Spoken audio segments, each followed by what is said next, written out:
Hello, আসসালামু আলাইকুম। আমি আজকে রসুন রোয়ার জন্য মাটি রেডি করছি। এই যে মাটির মধ্যে দিয়েছি আমি fish bone and blood and chicken manure, আর দিয়েছি আমি মিরাকেল গ্রোর একটা দানা দানা সার পাওয়া যায়, ওই সারটা মিক্স করে দিয়েছি।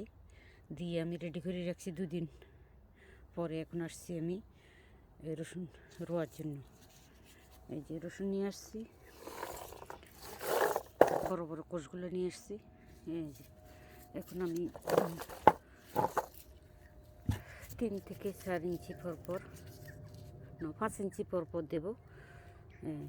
নিচের দিকে দিব লাইক 4 ইঞ্চ ডিপে, 4 ইঞ্চ ডিপ করে করে দিব।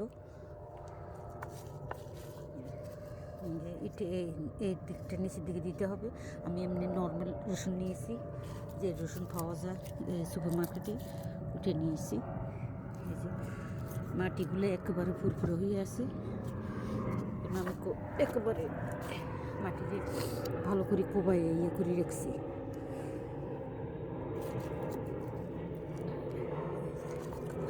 ওই যে একটা কবিতা আছে না,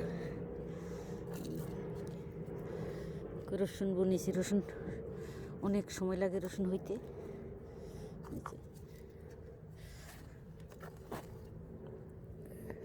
7-8 মাস লাগে যায় রসুন গ্রো হইতে।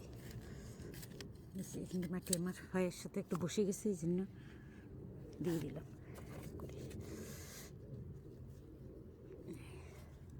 আমি 3 থেকে 4 ইঞ্চি 5 ইঞ্চি